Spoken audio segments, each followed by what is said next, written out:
Si Jeneline Mondragon, isang babae mula sa California. Isang babaeng may maganda at pinakamabait na puso. Siya ay may napakahusay na business degree. Pero sayang, minsan may masamang nangyayari sa mabubuting tao. Niloko siya ng kanyang boyfriend na 3 taon, kasama ang nag-iisang best friend since childhood. Daniel Anderson, CEO ng Anderson Clothing. Guwapo siya, super talino niya para sa business world. Nakatira sa New York City. Naniniwala siya sa love, ngunit hindi pa niya nahahanap. May one-night stand siya para lang sa distraction niya. Isang babae mula sa California at lalaki mula sa New York. Paano magkikita ang dalawang ito? Baka magtatrabaho si Jeneline para kay Daniel o hindi. Sa kabilang banda, si Jeneline. Come on now, stop crying. You have done enough of it for past 2 weeks. Sabi ni Kuya Samuel habang papasok sa napakagulo kong kwarto. Anong gusto mong gawin ko ha? Magpa-party ka tungkol sa kung paano ako niloko ng boyfriend ko ng 3 taon na walang iba kundi ang best friend ko. Lalong humikbi ako habang nagpupunas ako ng tissue sa ilong ko. Jen, no. Alam ko kung ano ang nararamdaman mo ngayon. Pero kailangan mong bumangon para sa sarili mo. You are such a strong girl. I want you to get a job, work hard and enjoy your life. Huwag mong sayangin ang iyong mahalagang oras sa dalawang walang kwentang tao. Hinaplos niya ang buhok ko. Alam mo kung ano, tama ka, I should get a good job. I have studied for that. Ngayon ay walang makakapigil sa akin sa pagtatrabaho, hindi katulad dati ng dati kong baliw na ex-boyfriend, galit kong sabi. That's the spirit. Ito ang laptop mo. Come on, search it up. Inabot niya sa akin ang MacBook ko. Ang laptop ko ay may pink na cover na may mga flowers. It looks pretty. Paano ako naging maswerte na naging brother kita? Tumingin ako sa kanya na lumuluha. To be honest, you are lucky. Literal na sinundukan ni Mom-Dad sa basurahan. Sinubukan niyang pigilan ang tawa ngunit nabigo siya. Kuya Samuel, sigaw ko sa kanya. How about this one? Tinuro ko ang isang advertisement sa laptop. Basahin mo ng malakas, sabi ni Kuya Sam na nakaupo sa tapat ng kama habang kumakain ng caramel popcorn. Hindi ba pwedeng huminto ka sa pagkain ng halos 2 minuto at tingnan mo mismo? Napatingin ako sa kanya na inis sa pagmuya niya. Kumakain ako sa pamamagitan ng aking bibig. Naririnig ko sa aking mga tenga. Read it loud, lady. Fine, a young confident, with business degree, good soft skills, good physique. Job, personal assistant to the CEO. Anderson Clothing. If interested, report to headquarters on Monday 9 a.m. with your CV. Sister, don't you think it's too late for this job? Why? The interview is tomorrow morning. Sa ngayon, it's Sunday afternoon. What's the big deal? Nasa New York ang headquarters ng Anderson Clothing. Mahinahon niyang sabi. Ano, seryoso ka? Takot na takot akong tumingin sa kanya. Yes, Jen. It's such a huge company for God's sake. Hindi mo ba narinig ang tungkol dito dati? There's no time for this. I need to book flight for New York right now. Hinanap ko ang pinakamaagang flight papunta sa destinasyon ko. Yes, I got it. 4 hours aalis ang flight. Oh my God, I need to pack. Padabog akong tumakbo papunta sa closet ko. What do I need? What do I need? Something formal. Inihagis ko ang iba't ibang damit mula sa aking closet. Bakit ba ako may mga ganyang trash outfits? Kailangan ko ng formal na damit. Pagkatapos halukayin ang ilang mga damit ay nakakita ako ng isa na pinakaangkop para sa interview bukas. Hey, can you just go through my CV once? Tanong ko sa kapatid ko habang nag-iimpake ako ng mga kailangang makeup item. Jen, you can get good job here in California too. Why go to New York? Lumapit siya sa akin. Kuya Sam, ang pagtatrabaho sa New York ay pangarap ko simula pagkabata. At alam mo yun, please, magiging magandang pagkakataon para matuto ako. Nilagay ko ang kamay ko sa braso niya. Kuya Sam, I will come here to meet you. You can come there to meet me. We will be fine, paniniguro ko sa kanya. Pagkatapos ng pagkamatay ng aming mga magulang, kaming dalawa na lang ang sumusuporta sa isa't isa. Then who will? Pigil ko sa kanya. Samuel Landon Mondragon, you check my CV this instance. Don't forget I have flight to catch, sabi ko sa matigas kong boses. All right young lady. Good luck and do your best. Niyakap ako ni Kuya sa airport. Yes, thanks a lot Kuya Sam. For you know everything, napangiti ako. Shut up and go. Ginulo niya ang buhok ko. Pagkatapos ng lahat ng proseso, nakaupo na ako sa aking flight papuntang New York. I was nervous would be an understatement. Darating ako doon ng hating gabi. Nakabook na ako ng hotel. At bukas ng umaga magaganap ang interview ko. Ibinigay ng flight attendant ang lahat ng kinakailangang instructions. The flight took off. New York, here I come. We have reached JFK Airport, New York. It is 12:06 a.m. and currently it is 10 degrees Celsius outside. Your luggage will arrive at belt number 25. Thank you for flying with Delta Airlines. The flight attendant announced. Yay, nasa New York City ako. Mabilis kong kinuha ang mga bagahe ko mula sa belt. Pagod na pagod ako na hindi man lang naghapunan ay natulog na lang ako nang makarating ako sa aking silid sa hotel. Nag-message lang ako kay Kuya Sam na nakarating ako ng ligtas. Sa kabilang banda, si Daniel. Good morning Mr. Anderson. Bati ng finance manager kung si Stephen pagpasok namin sa cabin ko. Handa na ba ang financial statement ng last quarter? Tanong ko sa kanya pagkaupo ko sa upuan ko. Yes Mr. Anderson. What is the quarterly revenue of our Seattle branch? Tanong ko sa kanya na nakapikit. I have. Ang bagong winter collection na sinimulan natin sa simula ng quarter ay kumikita ba para sa atin? Kung oo, ano ang net profit at gross profit ratio? I will. Ano ang masasabi mo tungkol sa EPS ng ating kumpanya dahil sa advertisement na ginawa natin sa supermodel? Is it really benefiting our brand? I will look up. You are fired Stephen. Inis na sigaw ko sa kanya. Kahapon ang deadline. Hindi ka dumating mag-isa para sabihin na hindi pa handa ang trabaho mo. It's when I call you. You lie to me. I won't tolerate this kind of unprofessional behavior, sabi ko. Please forgive me this time sir. This isn't the first time Stephen. Don't waste my time. Clock is ticking. Get out of my company. Alam niyang siya talaga ang may kasalanan, umalis siya kaagad sa opisina ko. Natasha, paano yung interview para sa personal assistant ko? Tinanong ko ang aking temporary assistant sa pamamagitan ng intercom. Yes Mr. Anderson, the interview is scheduled from 9 a.m. Halos lahat ng candidates andito na. If you are ready, I can send them in one by one. Nagsalita siya sa kabilang linya. Sige, papasukin mo sila. Sa kabilang banda, si Jeneline. Nagising ako ng 7 a.m. salamat sa alarm ko. Kung hindi ay natulog ako hanggang tanghali. Pagod na pagod ako pagkatapos ng biyahe. At paggising ko gutom na din ako. Wala akong dala pagkalapag ko. And if you ask about the flight nag-french fries lang ako. Mabilis akong tumawag ng room service para sa almusal. Mayroon akong 2 omelette at chocolate smoothie. Nabusog ako ngayon. Naligo ako. Nagustuhan ko talaga ang mga sabon na nasa hotel na ito. Ito ang aking hitsura para sa interview. I applied foundation then little bit blush.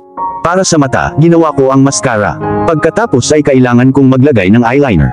Mahilig ako sa eyeliner. Lastly naglagay ako ng maroon lipstick. Kinuha ko ang bag ko at ang CV ko.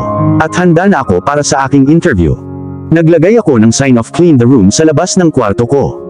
Pagkalabas ko ng hotel, ang gawain ay maghanap ng taxi. Ito ay hindi masyadong mahirap, ito ay New York. May mga taxi kung saan-saan. I got one. Good morning miss. Where to? Morning. Anderson clothing please. Of course. Nakarating kami doon sa loob ng 20 minuto. Nagbayad ako sa taxi driver. Pagbaba ko ng taxi, sabi niya, good luck for the interview. Thanks. Pero paano mo nalaman? Natutuwang tanong ko. Nakita ko ang iyong CV at ang iyong pagtapik ng paa ay nagbigay sa akin ng isa pang pahiwatig. Oh, yes. Sorry about that. I smiled apologetically. No issues. Goodbye. Jeneline. Marco, sabi niya. Salamat Marco. At saka ako bumaba. Napatingin ako sa skyscraper na nasa harapan ko. Sa itaas nito ay ang logo ng Anderson Clothing. Sana talaga makuha ko ang trabahong ito. Magiging magandang break ito para sa akin. With that thought pumasok na ako sa building. Pagpasok ko pa lang, nakita ko na ang receptionist desk. Hi, I'm here for the personal assistant interview, sabi ko sa girl. Sure, pwede ko bang malaman ang pangalan mo? Jeneline Mondragon. Sige, sumakay ka sa pangalawang elevator. Sa 20th floor ang interview. There Natasha will guide you. Okay, salamat. Ngumiti ako sa kanya. Good luck. Napangiti siya. Tumango ako at tumuloy na sa elevator. Habang paakyat ang elevator, kinakabahan ako. Paano kung hindi ko maibigay ang aking magandang impression? Paano kung hindi nila ako gusto? God, please help me. Nakarating ako sa 20th floor. Gaya ng inaasahan, maraming babae ang para sa interview. I mean bakit hindi? Sino ba naman ang hindi magkakagusto na maging assistant ng napakalaking business CEO? Inilibot ko ang paningin ko sa kwarto at may nakita akong babae na kamukha ng empleyado dito. Hey, I'm here for the personal assistant interview. Good. I'm Natasha. I will call you when your chance comes. Till then you may have your seat. Magalang niyang sabi. Okay, I'm sorry to be rude, but who will be taking the interview? Ang CEO mismo. Oh. After 15 minutes or so Natasha called my name. Jeneline Mondragon. Yes, you are ready to go in. Hinila niya ako papunta sa cabin. Jesus. Sa kabilang banda, si Daniel. May I come in? Isang malumanay na boses ang nagmula sa labas. Come in. Pagkabukas pa lang ng pinto ay pumasok ang isang magandang babae na nakasuot ng itim na palda at puting v-neck shirt. As I noticed her, I know she made very minimal makeup. Unlike other candidates, she still looked stunning. I hope she got brain, because I ain't hiring her if she doesn't show her skills. Tila kinakabahan siya, kinakalikot ang kanyang mga daliri. Ipagpalagay ko, mayroon siyang white CV file. Sit. Good morning Mr. Anderson, I'm Jeneline Mondragon. Kumpiyansa siyang nagpakilala, nagustuhan ko yun sa kanya. Nauutol na gulo lang ang mga rest candidates nang magsalita sila. Jeneline, can you give me your CV? Tanong ko na nakatingin ng diretso sa mga mata niya. Here it is. Iniabot niya sa akin ang file. Napatingin ako sa CV niya. Nakatira sa California. May mahusay na business degree mula sa California State University. Aha! No working experience. Kakaiba. Jeneline, you have an excellent degree in business. Bakit wala ka pang working experience? You are 25, right? Tanong ko sa kanya. Yes sir, but there is a personal reasons for that. I'm sorry sir. Tumingin siya sa ibaba. Ano kaya iyon? Alright then, tell me, with zero working experience why should I hire you? Matigas na tanong ko habang isinasara ang CV niya at inilapag sa mesa. You will hire me because I can promise you that being my first working experience, I will give my everything to my work. I would not give a single chance to you to get disappointed. I can prove you that I'm worthy enough for this job, she said fiercely. Damn, gusto ko ang ugali niya. You will hire me. Confident di ba Miss Mondragon? Isang mahinang tawa ang pinakawalan ko. Ngumiti siya at tumango ng positibo. Well, I like your fierce and confident attitude Jeneline. I would like to see you work for me as my personal assistant. You got the job. Napasigaw siya. Thank you so much Mr. Anderson. Don't expect it would be path of roses working for me. Miss Mondragon, nagsmirk ako. Good for me then, I hate roses. Ngumisi siya. Her attitude man. Tomorrow 8:30 AM sharp with my coffee. I hate tardiness, tumayo ako. Noted Mr. Anderson. Umalis siya sa cabin ko bago nagbigay ng isang maliit na ngiti. God, nasasabik ako para sa kanya na magtrabaho para sa akin. Ibang-iba siya sa sassy attitude niya. She didn't throw herself at me. She was dressed modestly, everything was a tick. Tinawagan ko si Natasha. Interview is over. Send them all out. Sa kabilang banda, si Jeneline. Did I just the job?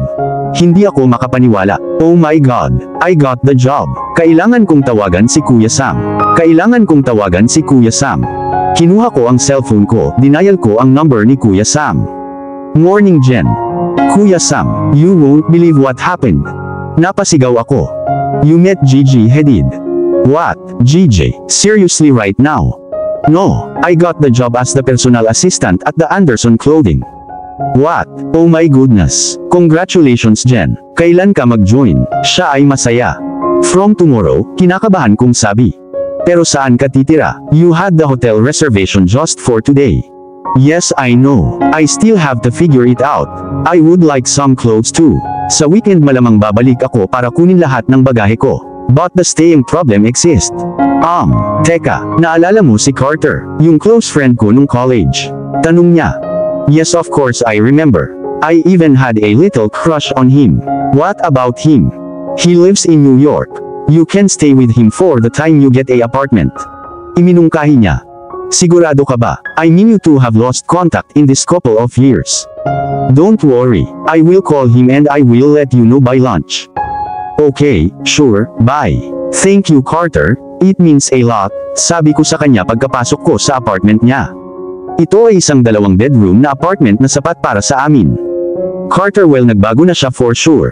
I mean physical appearance. Maganda ang katawan niya, may balbas pa siya ngayon. Naalala ko na nagrereklamo siya noong teenage years niya kung paano niya gustong magpatubo ng balbas. No worries, Jen. You are my friend too. I hope you don't mind me saying that. Of course not. Sabi nga ni Sam, dito rin nakatira ang girlfriend mo. Asan siya? Tanong ko. She must be coming from work. She works in. Saktong tumunog ang doorbell. Ayan na siya, sabi niya at binuksan ang pinto. Pumasok si Natasha, ang babaeng taga Anderson. Siya ang kanyang girlfriend. Wow, small world. Yet I never run into Beyonce. She seemed sweet when I met her. Hey ikaw, napangiti siya nang makilala ako. Hey ikaw, napangiti ako. Magkakilala kayo, kinabig ni Carter si Natasha. Dumating siya para sa interview ngayon sa trabaho. At nakuha niya ang trabaho. Oh, at siya ang kausap ko na titira dito sa atin. Sabi ni Carter sa kanya. That's great, magkakaroon ako ng girl company ngayon. Niyakap niya ako. Thanks Natasha and Carter for letting me stay here. Ilang linggo bago ako makakuha ng apartment. Ngumiti ako sa kanilang dalawa. Oo naman, walang problema. Sabi nilang dalawa. Nagising ako sa oras para sa unang araw ko sa trabaho. Nagpasya akong magsuot ng off-white shirt and black pants with black heels. I did my makeup minimal and left my brown hair open with just clip at back. Are you ready, Jen? Tanong ni Natasha mula sa labas. Yes, coming. Lumabas ako ng kwarto ko. Naka-black pencil skirt at baby pink shirt si Natasha. Ang ganda niya talaga, maswerte si Carter. Tara alis na tayo, sinabi ko. Teka mag-almusal ka muna. Pinaghanda tayo ni Carter bago siya umalis papunta sa trabaho niya. That's so sweet. I am hungry too. Sa loob ng 10 minuto ay pareho kaming nasa kotse ni Natasha ay tumuloy sa Anderson Clothing. Hey, may gusto sana akong itanong. Mr. Anderson asked for coffee yesterday. How does he like it? Any specific? Gusto niya yung coffee niya na galing mismo sa kantin. Mahilig siya sa coffee strong kaya 2 shots of espresso will be good and then the normal process. Sige. Don't worry. Mr. Anderson is rude, strict and demanding but I know you are dedicated. You will work it out. Hopefully, ngumiti ako. Pumunta ako sa cabinet ni Mr. Anderson dahil hindi ko alam ang gagawin. Ngunit itinago ko ang aking purse sa aking espasyo. Itinuro sa akin ni Natasha kung saan nakaupo ang mga past assistant. Inayos ko ang table, at inilagay ko sa isang gilid lahat ng files. Nagsalin ako ng tubig sa baso niya. Naglagay ako ng business newspaper sa mesa habang sinabi sa akin ni Natasha na gusto niyang basahin ang mga ito sa umaga. Matapos ayusin ang lahat ay nagpasya akong pumunta sa pantry para magtimpla ng kanyang kape. Andito na siya in 15 minutes. Nakarating na ako sa pantry. Kumuha ako ng isang tasa at nagbuhos ng 2 shot ng espresso. Pagkatapos ay idinagdag ang tubig at gatas. Nagdagdag ako ng isang cube of sugar. Napaisip ako sandali at nilagyan ng pinch of cinnamon ang kape niya.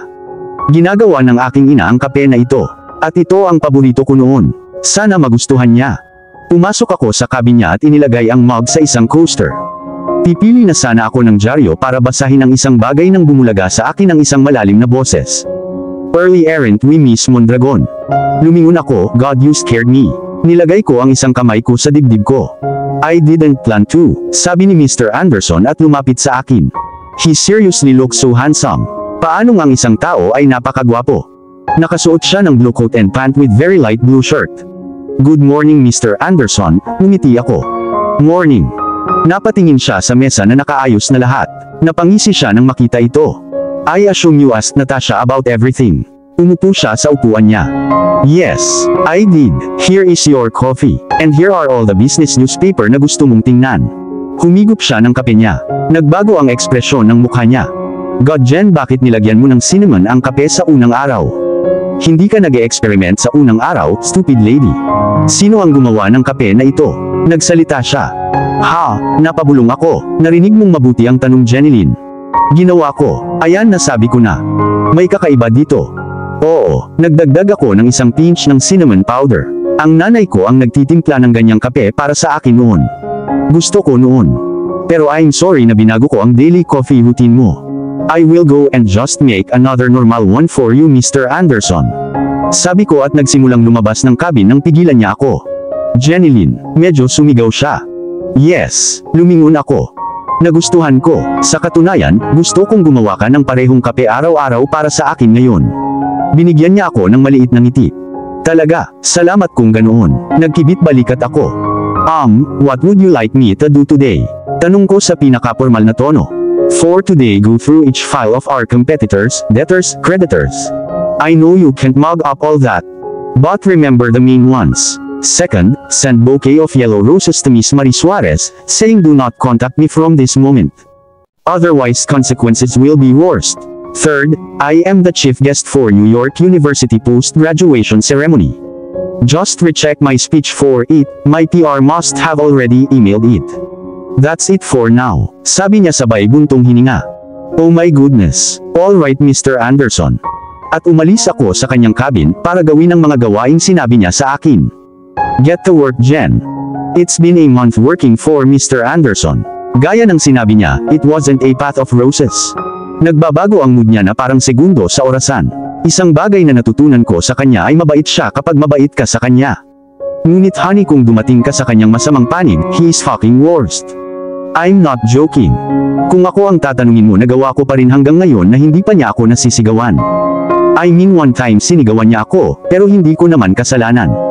I did a weekend trip to my home, ngunit sa kasamaang palad ay hindi ko nakita si Kuya Sam dahil kailangan niyang pumunta sa France para sa kanyang trabaho. Nasa marketing siya kaya mas madalas siyang mag-tour. Nakatira pa rin ako kina Carter at Natasha. Naging close na kami. I really can't thank them enough. Pero may nakita na akong apartment. Mukhang nasa budget ko rin ang rent. Kaya nagpaplano akong lumipat sa loob ng 2 linggo o higit pa. Hindi ako pwedeng umasa sa kanila habang buhay. Today was Monday, that means I have to see Mr. Moody Pants. Oh yes, yan ang pangalan na binigay ko kay Daniel Anderson. Hey Mila, bati ko sa receptionist na naging kaibigan ko na rin. Good morning Jen, how's it going? Nakangiting tanong niya. Pretty good, Mr. Anderson is not that bad. Ang swerte mo, dahil may mga nagsasabi na halimaw siya, kumindat siya. Narinig ko na ito. Anyways, I have got to go. He can be here any minute, sinabi ko. Have a nice day. You too. Sa kabilang banda, si Daniel. Pumasok ako sa aking cabin upang hanapin ang lahat na nakaayos para sa araw gaya ng dati. Si Jenilyn ay nagpapatunay na isang dedikadong empleyado sa paglipas ng mga araw. Siya ay masipag, maagap at dedikado. Ngunit sa ngayon ang aking mood ay ganap na nasisira dahil sa isang article na nakaprinted sa New York Times tungkol sa akin na ganap na hindi totoo. Bago ito ay mayroon ding daan-daang maling artikulo tungkol sa akin ngunit ito ay manageable. Ang artikulong ito ay tungkol sa aking business ethics. Lahat ng maling bagay ay naiprint nila, kung paano ko manipulahin ang mga financial statement ng aking kumpanya, nagbebenta ng mga nasirang produkto at kung ano-ano pa. Kung babasahin ito ng mga bagong customer, makakaapekto ito ng masama sa aking mga produkto. Good morning Mr. Anderson. Pumasok si Jenilyn na may hawak na tasa syempre sa kamay at malawak na ngiti sa labi. Call the PR manager right now. Cancel all my meetings for today. I want no disturbance till I say so, utos ko sa kanya. Ipinikit niya ang kanyang mga mata. Is everything okay? Don't you have newspaper at your home? Sinigawan ko siya sa hindi ko alam na dahilan. What? Bulong niya. Inilagay ko ang isang kopya ng New York Times sa kanyang kamay. Basahin ang headline. Tumingin siya at tumingin sa akin. Nabasa ko ang article na ito Mr. Anderson. At tinanong mo pa rin ako kung okay ba ang lahat. Iritadong tanong ko. Mr. Anderson isa kang public figure. Ang mga tao ay magpapublish ng mga ganyang bagay tungkol sa iyo. You just have to ignore it. Oh really Miss Mondragon, you are teaching me right now. I know what is expected out of a public figure. Daan-daang false articles na ang napublish tungkol sa akin noon. Okay lang yun, pero ngayon ang article ay tungkol sa business ethics ko. Ito ay hindi ko kukonsintihin sa anumang halaga. So just do as I said. She looked at me with fierce eyes. Fine as you say Mr. Anderson. Sa kabilang banda, si Jenilyn. Asshole, jerkface, stupid, idiot. I was just trying to help him understand but he had to give me lecture. Sa tingin niya batang ako. Siya ay may tulad na mabuting kalooban sa market, isang artikulo ay hindi nagbabago yun. People respect him so much in the corporate world. Anyways why do I care? Ganoon din ang sasabihin sa kanya ng PR manager niya. Makalipas ang 3 oras ay lumabas ang kanyang PR manager sa kanyang cabin na may pagod na hitsura. Malinaw na 3 oras na pakikinig sa Moody Pants na ito kahit sino ay mapapagod. Nag-beep ang intercom ko, si Mr. Anderson. Pumasok ako sa kanyang cabin na handa nang makarinig ng masama o sumisigaw siya sa akin ng walang dahilan. Yes Mr. Anderson, tanong ko with plain face. I need Jenilyn Mondragon special coffee. Nakangiting sabi niya. Hindi sinasadyang nag-curved ang mga labi ko sa narinig. Right on it, sabi ko at tumalikod na. Ihaharap ko na sana ang paa ko nang may humawak sa kamay ko at pinatalikod ako. It had to be Mr. Anderson, because there was no one other than us. Hindi ko pinansin ang sikmura ko na nag-somersault at tinanong ko siya. What?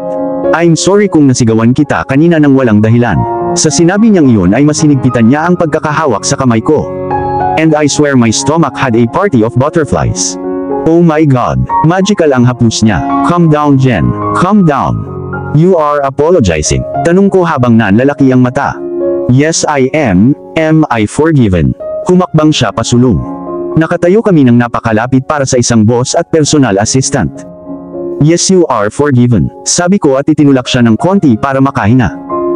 Thought so Miss Mondragon. Now please bring me my coffee. Ngumisi siya at umupo. Hindi ako nakapagsalita, tumango na lang ako at umalis na doon. The moment I entered the pantry I keep a hand on my chest. Nakahinga ako ng maluwag. Daniel made me so nervous and jittery being so close to me. Damn it. Hindi ko man lang naramdaman ng ganito noong kasama ko si Caleb. Damn, hot. Sa kabilang banda, si Daniel. Tahimik akong nagtatrabaho sa aking cabin nang makarinig ako ng kaguluhan sa labas. What is it? I dial the intercom, hindi sumasagot si Jeneline. Hindi ito nangyari dati. Nasaan siya? At tungkol saan ang ingay na ito? To look up, lumabas ako upang hanapin ang aking assistant na si Jeneline na nakayakap sa isang lalaki. Who the hell is he? Nakaharap sa akin ang likod niya kaya kitang-kita ko ang lalaki. Maganda ang suot niya, magandang lalaki pero bakit siya nandito? Siguradong hindi ko siya empleyado. Sino siya? At bakit niyakap siya? Jeneline Mondragon. Lumakas ang boses ko. Mabilis siyang humiwalay sa yakap ngunit hindi nawala ang ngiti sa labi niya. Tumingin siya sa akin ng may pagkalito. Lumapit ako sa kanila para mag-usap ng maayos. What the hell are you doing? Tanong ko na mukhang seryoso sa mga mata niya. He is my. Hindi ko na siya pinatapos. Hindi ako bulag. Alam ko kung sino dapat siya. I don't pay you to hug your boyfriend during office hours. Di ba malinaw Miss Mondragon? Mr. Anderson, nagkakamali ka. He just. Shut up. Come to my cabin this instant, sabi ko at umalis na doon. Sa sandaling pumasok ako sa aking cabin isang hindi mapakali na pakiramdam ang nagugat sa loob ko. Why was I bothered about her boyfriend? Syempre because she was wasting time during office hours. Oh please Daniel, nanginginig ang inner voice ko. Si Jeneline ay isang napakagandang babae inaamin ko. Siya ay pinakamahusay sa kanyang trabaho na iyon. Wala nang hihigit pa dyan. Sinasabi ko ito sa aking sarili. What was that? Tanong ni Jeneline nang pumasok siya. Ako dapat magtanong sa iyo ng parehong tanong. Sabi ko nang hindi tumitingin sa kanya, may chin i-check sa laptop ko. Mr. Anderson, ang lalaki sa labas ay si Samuel Mondragon. My older brother for God's sake. And I wasn't wasting time as you claim it. He was here for a meeting with the marketing head Mr. Carnes. We didn't meet for a month. Lumapit lang siya sa akin to surprise me. And you had to blast on me. I was just telling him that you are not that bad, but you came and yelled at me for all the wrong reason. Sinabi niya ang lahat sa isang hininga. Damn it, he is your brother, sinabi ko. Wow, you only heard that much. You are so infuriating. Hindi ako nagsalita ng ilang minuto, ngunit pagkatapos ay kailangan kong sabihin ito. Look, I'm sorry, okay. Hindi rin siya nagsalita ng ilang minuto habang nakatingin sa akin. Alright, is there any work for me to do? It is past my work time already. Sabi niya sabay lapat ng mga kamay sa dibdib niya. No, you may leave. Night Mr. Anderson, sabi niya at umalis na. Halatang naiinis siya dahil sa akin. Sa kabilang banda, si Jeneline. Napaka-jerk niya. How can he assume na boyfriend ko si Kuya Sam? At kahit na siya ay ano ang problema sa kanya, boss ko lang siya. On the other note, Kuya Sam just came to meet me in office dahil hindi na siya makakatagal dito dahil may meeting siya pabalik sa LA. Gusto ko siyang kausapin. Gusto kong ipakita sa kanya ang apartment pero sayang, may ibang plano ang Diyos. Pero nangako si Kuya Sam na darating siya next month kaya mabuti na lang. Nakatira ako ngayon sa aking apartment at hindi kasama sina Natasha at Carter. Masaya ako na makakapag-rent ako ng apartment gamit ang sarili kong kinita. I always wanted to work but Caleb always told me not to work and like a stupid girl in love I used to agree to him. Anyways I'm just going to head home now. Sa kabilang banda, si Daniel. Ilang katangahan pa ba ang dapat kong ipakita sa harap ng aking assistant? That guy was her freaking brother and I, the great Daniel Anderson, assumed him to be her boyfriend. Wow, just wow. At hindi ko rin alam kung saan lumalabas ang selos kong side. Bakit ako nagseselos? Assistant ko lang naman si Jeneline. Siya ay aking empleyado at ako ang kanyang boss, that's it. Itong inner voice ay kailangang huminto. Sa kabilang banda, si Jeneline. Kakatapos ko lang mag-dinner. Gumawa ako ng meatballs at noodles ngayon. It was pretty good sa unang pagkakataon. Noong nakatira ako noon sa California, si Kuya Sam ay nagluluto para sa amin dahil siya ay talagang isang mahusay na cook. Hindi ako nagkaroon ng interes sa pagluluto. Pinagalitan ako noon ni Mama na dapat may magawa man lang ako in case of emergency. Palagi ko siyang binibaliwala sa pagsasabing matututunan ko ito later. Pero ngayon miss ko na siya. Namimiss ko na yung pagagalitan niya ako. Miss ko na ang luto niya. Miss ko na lahat ng tungkol sa kanya. No tears right now, Jen. Hindi naman ako inaantok. Hindi rin ako interesado na manood ng anumang palabas sa Netflix. Kaya nagpasya akong mamasyal sa neighborhood. It was around 10:30. Alam kong medyo gabi na pero sabi nila hindi natutulog ang New York, so yeah. Dito ako naglalakad sa mga lansangan ng New York. Nagsasara ang mga tindahan ngunit malawak na bukas ang mga restaurant. Masyado akong natulala sa nightlife ng New York na hindi ko alam kung saang direksyon ako nagsimulang pumunta. I started going, bago ko malaman na huli na ang lahat dahil ngayon ay nasa isang ganap na desyerto at hindi kilalang kalye. Oh God, nasaan na ako? Ano ang dapat kong gawin? Walang tao dito. Okay. Huminahon ka muna, Jen. Nasa iyo ang iyong mobile. Mayroon kang GPS. Inilagay ko ang aking address sa GPS at nagsimula itong ipakita sa akin ang mga direksyon. Nagsimula akong maglakad na sinusundan ang direksyon ngunit malayo pa ang daan hanggang sa makarating ako sa isang mataong lugar. Naglakad ako ng mabilis, pero bigla akong nakarinig ng mahinang boses ng isang lalaki. Lumingon ako at nakita ko ang tatlong lalaking medyo lasing na nakatingin sa akin ng may dirty eyes. Saan ka pupunta, honey? Let us show you the way. Don't worry, wala kaming gagawin. Sabi ng isa sa kanila na may blonde na buhok. Hindi ko na lang sila pinansin at nagsimulang maglakad palayo. Ngunit ang problema ay naglalakad ako sa tapat ng aking bahay. Nakatayo ang mga lalaking iyon sa direksyon ng apartment ko. Hey, bumalik ka dito, beauty. Sigaw ng ibang lalaki. Napaatras ako habang naglalakad pero nagpatuloy ako sa paglalakad. Naririnig ko ang mga footsteps nila. Sinusundan nila ako. God, ano ang dapat kong gawin? Biglang may humawak sa braso ko ng mariin. Lumingon ako at nakita ko ang blonde na lalaki na nakangiti sa akin. Bitawan mo ang kamay ko, bastard. Sigaw ko habang nagpupumiglas sa hawak niya. Such a beauty. Paano kita iiwan bago matikman? Shut up, you asshole. Leave my hand this instant. Kung hindi, ano, baby doll? Buti naman tinanong mo. Sinipa ko siya kung saan hindi sumisikat ang araw. Deserve mo ito. Napahawak siya sa kanyang pundiyo. Pero may dalawa pang lalaki na nakalimutan ko. Tumakbo ako at tumakbo ako. Sinusundan pa rin nila ako. Walang tao sa kalye. Nasaan ako? Tumatakbo ako habang nakatingin sa likod ko habang tumatakbo sila sa likod ko. At nauntog ako sa matigas na pader. Walang pader dito. Naghanda akong bumagsak sa aking puwitan ngunit hindi umabot sa lupa ang aking puwitan. Sa katunayan, dalawang braso ang nakapulupot sa akin. Tumingala ako para makita, oh my God, Daniel Anderson. Anong ginagawa niya dito? Daniel, hinihingal kong sabi. Jeneline, what are you doing here at this time? Tanong niya na pinatahan ako. Actually hey buddy, ibigay mo sa amin ang babaeng yan and live from here alive. Or else you die here, then we take the girl. Nandito ang mga goons. Hinila ako ni Daniel papunta sa kanya at ipinulupot ang braso niya sa braso ko. Hinawakan niya ako ng mahigpit sa tagiliran niya. Get the fuck out of here before I do some you will regret. Sabi ni Daniel na nagngangalit ang mga ngipin. That's not happening, buddy. Tumawa ang isa sa mga goons. Alright then, hiningi mo ito. Huwag mo akong sisihin pagkatapos.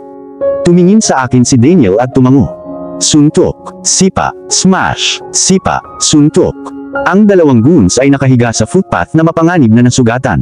Literal na sinaktan sila ni Daniel tulad ng sinumang baliw. Lumapit siya sa akin at tinanong, are you okay? Hindi ako ang nakatama sa mga goons na yan. Ikaw ang gumawa. Dumudugo yung kamay mo, Daniel. Kinuha ko ang kamay niya sa kamay ko. Jeneline, anong ginagawa mo dito ng ganitong oras in the first place? I was just. Ikinwento ko sa kanya ang buong kwento. Are you out of your goddamn mind? Sigaw niya. Hindi ako umimik at pinunasan ko ang mga luha ko.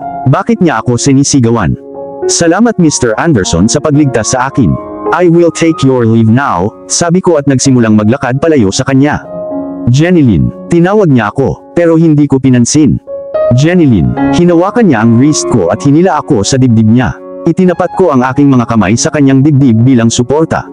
Do not disobey me. Sumakay ka na sa kotse. Ihahatid na kita pa uwi. Mabagsik ang boses niya gaya ng dati. Huwag mo nga akong sigawan ng walang dahilan, sabi ko at sumakay sa kotse niya. Maya-maya umupo siya sa tabi ko. Sinabi niya sa driver niya ang address ko. Alam niya kasi boss ko siya. Tahimik ang buong biyahe papunta sa bahay ko. Nang makarating kami ay nauna siyang bumaba ng sasakyan. Bubuksan ko na sana ang pinto ko pero pinagbuksan niya ako. Napaka-gentleman. Salamat sa pagligtas at paghatid sa akin sa bahay Mr. Anderson. Nagpasalamat ako ng totoo sa kanya. No problem Jeneline, but please call me Daniel. Mr. Anderson sounds so old. Nag-iyo face siya. Pero Mr. Anderson ang tawag sa iyo ng lahat. Nangangatwiran ako. Oo pero hindi kayo lahat. Ikaw ang TA ko. Nagkibit balikat siya. Ano, sige Daniel, sinabi ko. Good night, sabi ko at aalis na pero pinigilan niya ako. Jeneline, yes, napalingon ako sa kanya. Galit ka ba sa akin? Mahinang tanong niya. No, bakit? I mean sinira ko ang pagkikita niyo ng kapatid mo kaninang hapon. I'm sorry for that, sabi niya habang nakatingin sa ibaba. Napangiti ako sa loob. Daniel Anderson na walang sorry sa kanyang diksyonaryo ay nag-sorry sa akin 2 beses sa isang araw. Hindi masama Jen. No Mr. Anderson, hindi ako galit sa iyo. Kanina ako pero hindi na ngayon, napangiti ako. Ano ang sinabi ko sa iyo tungkol kay Mr. Anderson? Fine, Daniel hindi ako galit sa iyo. Good. Good. Aalis na ako. See you tomorrow Jen, sabi niya at umalis na. Teka, tinawag niya akong Jen, hindi Jeneline hindi Miss Mondragon. Bakit? Kinabukasan sa opisina, dalhin mo sa akin ang file ng summer collection para sa opisina ng Chicago. Mag-book din ng reservation sa Hyatt Regency para sa lunch para sa 4 na tao. I have a meeting with Mr. Henry, you will be coming too.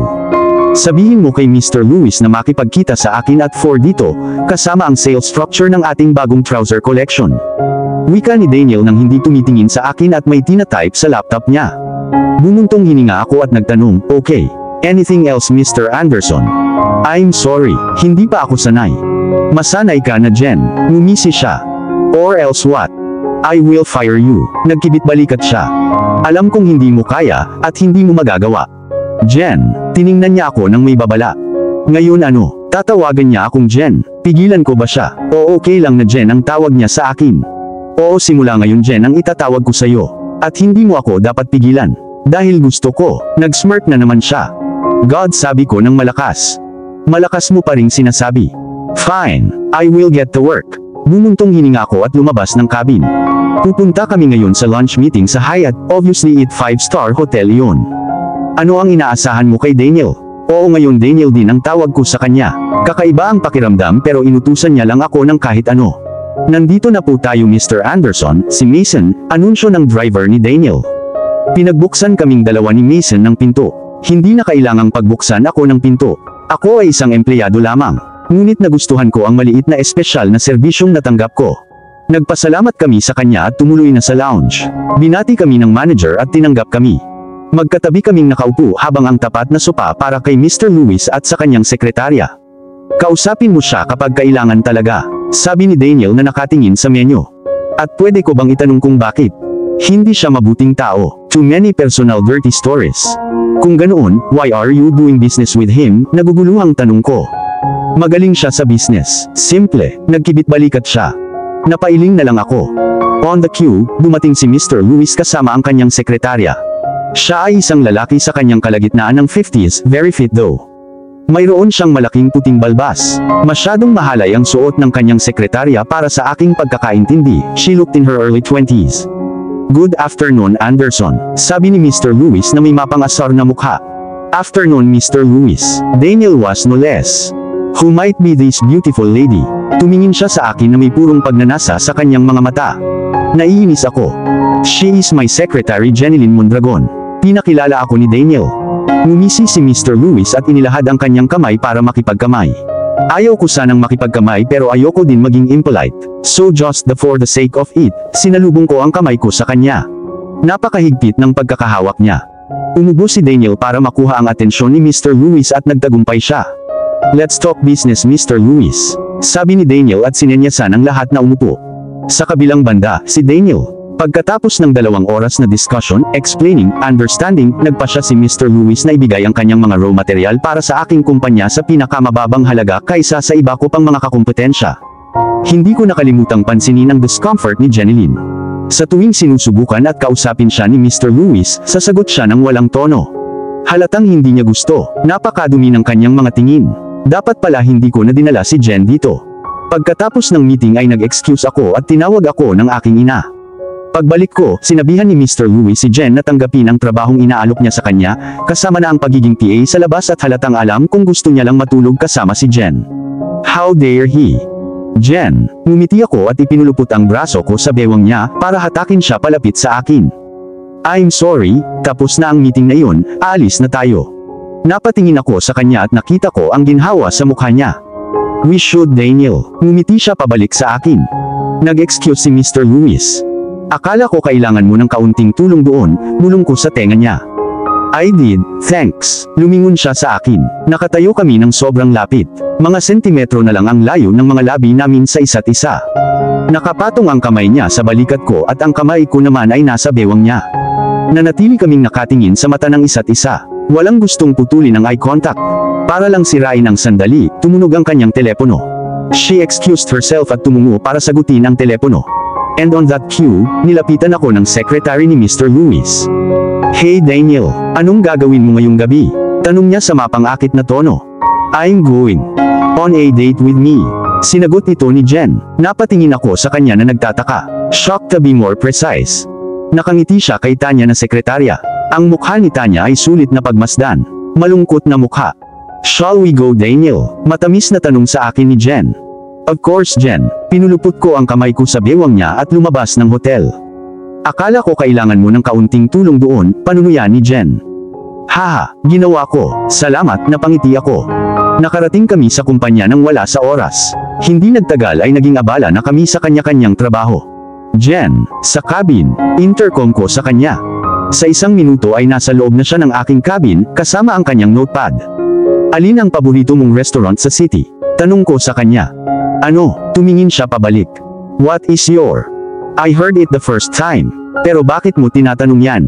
Nakalimutan mo. You said right we are going on a date tonight. Saka saan mo gustong pumunta? Tanong ko na may halong ngiti. I was just kidding there. Gusto mo talagang lumabas? Nagtataka niyang tanong. Well, gusto ko. Nag-isip siya ng ilang minuto at sinabing, I will not consider it as a date. It will be just dinner. Ow, you broke my heart. Nagpeke ako ng malungkot na mukha. Haha, huwag kang mag-alala, malalampasan mo yan. Napangiti siya. Sige, be ready at 8 tonight. Tumango siya at lumabas ng cabin ko. Ano ba ang dapat kong isuot? Lalabas ako kasama ang boss ko. I mean para lang sa normal na hapunan. Walang date, pero gusto ko pa rin magmukhang maganda. Kaya magsisimula na akong maghanda. Naligo ako ng matagal, nag-shampoo, nag-conditioning para maging maganda ang buhok ko. Lumabas ako at nagsimulang magpatuyo ng buhok. Nakasuot ako ng black dress na hanggang tuhod na may hiwa sa kaliwang bahagi. Pinaresan ko ito ng nude heels at nude Chanel bag. Naglagay din ako ng maliit na pendant na gold color. Iniwan ko ang aking buhok na nakabukas na may ilang kulot. Nag-makeup ako, contour highlights at lipstick. At handa na ako. Hinihintay ko si Daniel. Sobrang kinakabahan ako, hindi ko alam kung bakit. Parang komportable ako sa kanya habang nagtatrabaho. It's just that today I'm meeting him outside work. Ngayon lang kasi ako nakikipagkita sa kanya sa labas ng trabaho. Ano ang dapat pag-usapan? Ano ang hindi dapat pag-usapan? Para hilahin ako mula sa nakakatakot na argumento sa aking ulo, tumunog ang doorbell. Dali-dali akong pumunta para buksan ang pinto. Binuksan ko ito at nakita ko ang isang napakagwapong lalaki na nakatayo. No prize and guessing it is Daniel. Ang hot niyang tingnan. I mean paano ko nagawang maging personal assistant niya sa loob ng 1 buwan nang hindi napapansin ang kahangahangang Greek god na katawan na ito. Naka-white shirt siya na may blue blazer at blue jeans. Pinaresan niya ito ng light brown na boots. Hey, tawag niya. Hey, pumasok ka na. Nakangiti kong itinatago ang mukha kong naluluha. Sure, pumasok siya sa bahay ko. Daniel Anderson sa aking apartment sa unang pagkakataon. Tiningnan niya ang apartment ko, pinag-aralan ang bawat sulok na dapat kong sabihin. You have a beautiful apartment. Napangiti siya. Oh, it's nothing. I'm sure nakatira ka sa isang mansion which is 10 times this apartment. Hinaway ko ang kamay ko. Honestly, I love your apartment. It's small and cozy. This is what home should feel like. Malaking mansion ay maluwag lang. They don't give the homely feeling. Nagkibit-balikat siya. Wow, believe ako. You are correct here. Let me get my purse then aalis na, okay? Alright, by the way Jen, you look absolutely gorgeous. Napakalapit niya sa akin. 66 naramdaman ko ang katawan niya. And not to mention his deep husky voice did the big job. Thank you Daniel, you don't look bad yourself, sinabi ko. Gusto kong sabihin na mukha siyang Greek god pero sa tingin ko ay sobra na iyon. Salamat, ngumisi siya. Sa kabilang banda, si Daniel. Oh my goodness. Jen looked so freaking stunning. Nakasuot siya ng dress na nakayakap sa kanyang katawan sa lahat ng tamang lugar. She is looking so ravishing. The moment I saw her I wanted to kiss her so badly. Pero nakontrol ko ang emosyon ko. Nakaupo kami sa isang marangyang restaurant sa NYC. Nailagay na namin ang aming order. Kasalukuyang nakatingin si Jen sa kung saan-saan pero sa akin kaya napagpasyahan kong basagin ang yelo. Yeah, nanlilisik ang mga mata niya sa akin. Are you not comfortable here with me? No, that's not the case. I have been to lunches with you several times but those were all business. This is personal so feeling overwhelmed I guess. Nagsalita siya ng tapat. I like that you are honest with me. But don't be nervous. This isn't a interview or what. We are just chatting here as friends. Ipinatong ko ang isang kamay ko sa ibabaw niya. Tumingin siya sa kamay namin, ngumiti at tumango. So tell me something about you, Mr. Anderson. Ngumisi siya. That's the Jen I know, napangiti ako. Well, I'm the CEO of Anderson Clothing. My dad Enrique Anderson founded this company. And before 3 years passed on to me. My family consists of my dad, my mom, my little brother Sebastian and little sister Emilia Anderson. They both are in university and high school respectively.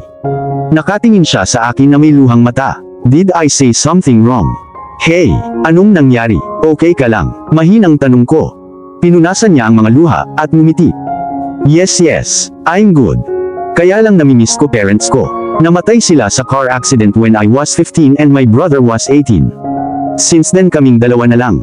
I'm so sorry for your loss. Hinawakan ko ang kamay niya. It's okay. Anyway back to you, hindi mo sinabi sa akin ang pangalan ng girlfriend mo. Ngumiti siya ng nakakaloko. Nice trick, but sorry to say I am single. I'm not dating anyone, napangiti ako. Please don't tell me you are one of those rich guy na hindi naniniwala sa love and relationship. I have only one night stands. She said accusing me ng may singkit na mga mata. Jen, no I'm not that person. I believe in love very much. I believe love is only thing which keeps us sane. Oh good, saka bakit wala kang girlfriend? Guwapo ka, mayaman, successful, kahit sinong babae pwede mong makuha. Nagkibit-balikat siya. Sabi lang ni silly girl ang guwapo ko. Kailangan ko siyang asarin para dito. So sa tingin mo guwapo ako, ha? Nag-smirk ako. Iyon lang ang narinig mo. Hindi makapaniwalang tanong niya. Yes I can get any girl but I haven't found the right one yet. Kaya lang wala akong girlfriend. Satisfied Jen. Sana mahanap mo agad ang babaeng pinapangarap mo. Ngayon sabihin mo sa akin ang tungkol sa iyo. Sabi ko, habang nakalagay ang mga kamay ko sa ilalim ng baba ko. Well, ipinanganak at lumaki ako sa California. Mayroon akong older brother na nagtatrabaho sa marketing department sa isa sa MNC. At gaya ng sinabi kanina, namatay ang mga magulang ko sa car accident. And you are not dating anyone. Nagtaas ako ng kilay. Napakaganda niya, paano siya single? No, at the moment. So you dated before? Bumuntong hininga siya. Yes, 3 years ko na ang ex-boyfriend ko. Nakipaghiwalay ako sa kanya bago lumipat dito. Ayaw mo ng long distance? No, he cheated on me with my best friend, she said blankly. Oh fuck, that's horrible. Siguradong galit na galit ka sa kanila. Hindi galit, nasasaktan. Kaya ngayon hindi ko alam kung kanino ako magtitiwala o hindi. Hindi ko lang alam kung paano ko sisirain ang mga pader na ito. At hindi ko rin alam kung gusto ko bang sirain ang mga ito o hindi. Pero buti na lang nung lumipat ako dito, tinulungan ako ng friend ng brother ko na si Carter hanggang sa magkaroon ako ng apartment. And also Natasha who works for your company is his girlfriend. They became my first friends in New York. Don't worry, someday one guy will come and sweep in your heart. He will break all those walls you have built. He will never break your trust. Hopefully, for now I just want to focus on my work though. You tell me, wala ka bang kaibigan? O ako ay may kaibigan na may ilang mga idiots, namely Theo, Scott, at Peter. Iyon ay dahil bihira kaming magkita sa opisina ng isa't isa. Pero nagkikita kami sa mga club at minsan sa opisina din. They all are businessmen too. I see. Sa kabilang banda, si Jeneline. Hindi ko lang alam kung paano lumipas ang oras. Marami kaming napag-usapan ni Daniel. Pareho kaming mahilig manood ng cricket, can you imagine? Ibang klase talaga siya sa labas ng trabaho. Sa opisina siya ay ito tough, rude at perfectionist na tao. Wala siyang dinadala kahit na isang pagkakamali mula sa sinuman. Yan ang isang katangiang hinahangaan ko sa kanya. Check please, sabi niya sa waiter. Out of politeness, binuksan ko rin ang purse ko. Hindi naman date kaya hindi ko alam kung sino ang magbabayad. It's on me, Jen. Napangiti siya. Kung gayon ay maaari tayong pumunta para sa isang ice cream at iyon ay sa akin, sinabi ko. Sige, hayaan mo muna akong mag-clear ng bills. Ngumisi siya. I was really having a good time with him. Kaya naisip ko kung bakit hindi e-extend ang oras na ito at kumain ng ice cream. I suggested we go to Cookies and Cream. Nagpunta ako doon minsan, kasama sina Natasha at Carter at nagustuhan ko ito. The ambience, the ice cream, everything was so good. Alam daw ni Daniel ang lugar na iyon, kaya nag-drive na siya at papunta kami doon. Gusto ko ng chocolate chips na may little cookie crumb sa ibabaw ng ice cream ko, sabi ko sa waiter. I would have butterscotch with caramel dressing. Umorder si Daniel. So ano ang yung free day like Miss Mondragon? Ang aking free day ay binubuo ng paglalaba muna. Dahil literal na ayaw kong maglaba kaya patuloy akong umiiwas sa buong linggo. Kaya sa katapusan ng linggo kailangan kong gawin ito sa wakas. Then lots of Netflix, FaceTiming my brother, at nag-yoga din ako. What about you? Impressive. Well, hindi ako naglalaba kasi may mga tao na gumagawa sa akin ito. Alam ko, ngayon wag mo nang i-flex, putol ko. Tumawa siya, nanonood ako ng cricket matches kung meron man. Or I go for swim. Theo, Scott and Peter join me for drinks. That's it. Ang buti naman at hindi ka nagtatrabaho sa holiday mo. Bakit sa tingin mo magtatrabaho ako sa day off ko? Because you're a workaholic. Don't you think I have noticed you and you're working enough? You are such a greedy businessman. And you literally work like a robot. Sinabi ko ang nasa isip ko. Aha, natutuwa akong malaman kung ano ang nasa isip ng personal assistant ko. Napaka-blunt mo, Jeneline, sabi niya na nakatingin ng diretso sa mata ko. I call it honest. Nagkibit balikat ako. Eto na mga ice cream nyo. Enjoy, sabi nung waitress. Nag-thank you kami tapos umalis na siya. Kinagat ko ang ice cream ko. And Jesus, it tastes so heavenly, my goodness. This is so freaking good, napaungol ako. Nakatingin sa akin si Daniel, na may maliit na kislap sa kanyang mga mata, at maliit na ngiti sa mga labi. What? Taste yours? Sinabi ko. What? Ha? Yeah, I am. Tapos kumagat siya sa ice cream niya. Ang sarap talaga. Paanong hindi pa ako nakapunta dito? Iyon ay dahil hindi ka naglalaan ng oras mula sa iyong trabaho. Oh talaga? Oo, assistant mo ako. I know your schedule by heart. Tinatawag ko itong love para sa aking trabaho. Nagkibit balikat siya. Ayokong makipagtalo, sabi ko at bumalik para I enjoy ang ice cream ko. Naubos namin pareho ang ice cream namin nang wala sa oras. As decided ay binayaran ko ang bill. Tumayo na kaming dalawa pero pinigilan niya ako. What? May natitira pang ice cream sa mukha mo. Tinuro niya. O saan? Kinuha ko ang tissue at sinimulang punasan ang baba ko. Tumawa siya at kumuha ng isa pang tissue at pinunasan ang ice cream sa gilid ng labi ko. Nakatayo siya kaya malapit sa akin. Like close talaga.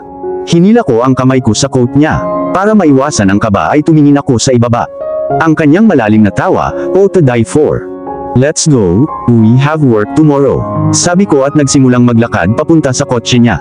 You know I'm the boss. Naglalakad siya ngayon sa tabi ko, magkadikit ang mga braso namin. Yeah you are, but I'm not. And just for you to know, my boss hates people who late. He is really rude with his employees. Pero hindi sa akin kasi alam mong lagi akong on time.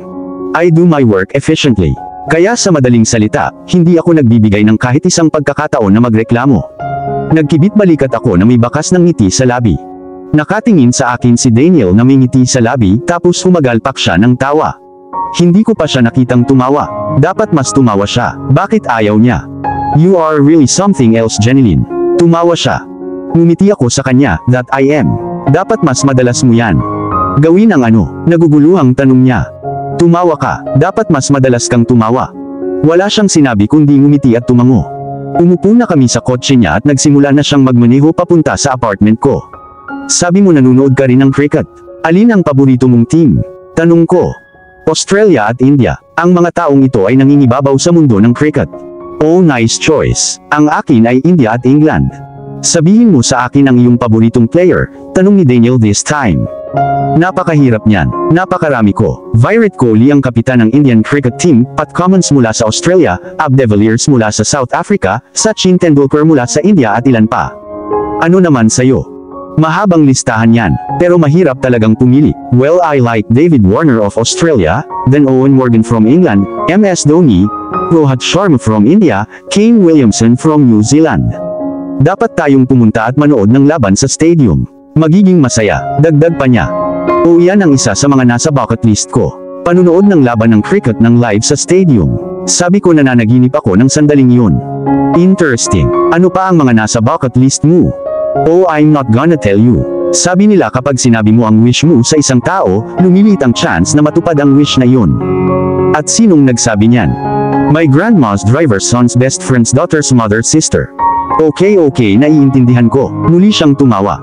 Nakarating na kami sa apartment ko. Bumaba na kami ng kotse niya. Thanks for the dinner, Daniel. I really enjoyed tonight. Ngumiti ako ng buong puso. I'm glad na gustuhan mo ito. Kahit ako ay nagkaroon ng magandang oras ngayong gabi. Sabi niya at hinawakan ang kamay ko. Inangat niya ang kamay ko at dinampi yun sa labi niya. Ilang segundo niyang inilapit ang labi niya sa kamay ko at diretsyong nakatingin sa akin. Holy moly, ito ay mas intimate kaysa sa isang normal na halik. After few seconds binitawan niya ang kamay ko at namiss ko bigla ang init niya. Ano bang iniisip mo, Jen? Good night, Daniel. Night, Jen. Sa kabilang banda, si Daniel. Though hindi date ang tingin ni Jen, sa isip ko date yun. Sobrang nag-enjoy ako sa bawat sandali na kasama siya. Siya ay talagang isang kamanghamanghang babae. Siya ay matalino, maganda, masipag. Hindi ko maintindihan why her ex-boyfriend had to cheat on her and that too with her best friend. That must have felt horrible. I can't imagine being in her place. Pero bakit parang konektado ako sa kanya? Assistant ko siya. She is really gorgeous, that's why. Then why? Sa kabilang banda, si Jeneline. Is the bastard inside. Isang hindi kilalang boses ang humarang sa aking pagtatype. Tumingala ako at nakita ko ang tatlong gwapo at maganda ang katawan na lalaki na umaaligid sa table ko. Sino ang mga lalaking ito? Excuse me, who are you guys? Tumayo ako. You are new here. Nagsalita ang lalaking may dirty blonde hair this time. Yes, I am. Pero hindi mo pa rin sinasagot ang tanong ko. We are just three people who happen to know your boss, little too much. Ngayon sabihin sa amin nandito ba siya? Ang unang lalaki na may itim na buhok na may itim na suit at pantalon. Oh, maaaring ito ay sina Theo, Peter, at Scott. Yes, he is in. You may go. Ngumiti ako at sinenyasan silang pumasok. Thank God. Ang pangatlong lalaki na tahimik sa lahat ng oras na ito ay bumulong. Pagkatapos noon ay pumasok na silang lahat sa loob ng cabin ni Daniel. After a minute or so, my intercom beep. Tumayo na ako para pumasok. Kumatok ako sa pinto, narinig ko ang boses ni Daniel, come in. Bilang isang cue, pumasok ako. Nakita ko ang lahat ng tatlong lalaki na magarbong nakaupo sa mga upuan. Dapat talaga sila ang mga kaibigan ni Daniel. Otherwise sitting so relaxed with ease in front of Daniel, I think walang makakagawa nun. Jen, tawag ni Daniel. Yes. Meet my three idiots who happen to be my friends, Theo, Scott and Peter. Yung lalaking unang kumausap sa akin ay si Theo, tapos yung pangalawa na may dirty blonde na buhok ay si Scott at yung nagsalita lang ng thank God ay si Peter. Hi everyone, nice to meet you. Napatingin ako sa kanilang lahat. Theo was genuinely smiling at me, Scott was giving a flirting smile, while Peter the silent guy just nodded. Hi Jeneline, it's good to meet a girl who has got Daniel impressed so much. Nakangiting wika ni Theo. I have a habit of proving myself impressive to everyone. Your friend is just one of them. Nagkibit balikat na lang ako. I like her dude. Tumawa si Scott. Hey, are you single, sweetheart? Tanong sakin ni Scott. I am darling but just not for you. Tinapik ko ang balikat niya. She is really good, sabi ni Peter this time. Sa wakas may nasabi ka, ungol ko. Si Peter ay introvert sa amin. Sabi ni Daniel, hintayin mo lang na makilala mo siya, drama king talaga siya. I see, tumango ako. Jen, can you please make your special coffee for all of us? Daniel asked. Aha, not ordered. Bro, you are asking and not ordering her. You are weak. Natatawang sabi ni Peter. Weak, ano ang ibig niyang sabihin doon? Ang ibig niyang sabihin ay, shut up Peter, angal ni Daniel. I will be on it, napangiti ako. Tuldok, it was great to meet you all. I had a blast. Just consider my request of you being single, sabi ni Scott. See you around Jeneline. Si Theo naman. Goodbye Jeneline, nakangiting sabi ni Peter. Sa kabilang banda, si Daniel. Bro, you are weak. Nagsimulang tumawa ng malakas si Theo. Ano bang pinagsasabi mo Theo? Iritadong tanong ko. Hindi kami bulag Daniel, kitang-kita namin na gusto mo si Jeneline, sabi ni Peter. Hindi naman sa ganun okay. You guys need to calm down. So is it okay if I ask her seriously this time for a date? She is really smart man. Si Scott naman ang nagsabi sa pagkakataong ito. No, medyo napasigaw ako. See, you like her. Daniel likes a girl finally. Yes, literal na sumigaw silang lahat. Tanungin mo ako kung bakit ako nakikipagkaibigan sa mga idiot na ito. Sa kabilang banda, si Jeneline. Jen, tumakbo si Natasha at nakangiti sa table ko. Nats, ginaya ko ang excitement niya. Guess why I so goddamn happy? Itinakip niya ang kanyang kamay sa kanyang dibdib. Carter proposed you. No, well, I wish he pops the question soon though. We have been dating for 4 years now. Sige, ano yun? I got the promotion. Ngayon ako ay marketing executive. Oh my God, congratulations Nats. I am so happy for you. Niyakap ko siya. She was really so deserving sa promotion na ito. Noong kasama ko sila ni Carter, nakita ko kung paano siya nagtatrabaho sa gabi. Tuwang-tuwa at proud ako sa kanya. Nats, hindi ko alam. Thanks Jen. Carter, Mila and her boyfriend Lucas and you are going to celebrate tonight at a VIP club. Eat my treat, no excuses. Nats, I don't know. You will get to know. I said no excuses. Come on now, today's my big day, pretty please. Natawa ako sa mukha niya, okay. Yes, sunduin ka namin ng 8 okay. Magsuot ka ng sexy, mamayang gabi kailangan mong kumuha ng lalaki at mangakit. Kumindat siya at tumakbo. Umiling ako, Nats. Sa kabilang banda, si Daniel. This is every time story para sa akin. Ang mga lalaking ito ay nag-decide na magkita sa isang club for drinks and some obvious reasons. Nakarating na ako sa club 20 minutes ago. Wala pa rin ang tatlong ito. Ayon sa kanila, parating na ng 5 minutes si Theo. Si Scott ay nasa parking lot, at si Peter ay nasa entrance ng club. At ang mga statements na ito ay sinabi nila 10 minuto ang nakalipas. Sa kabilang banda, si Jeneline.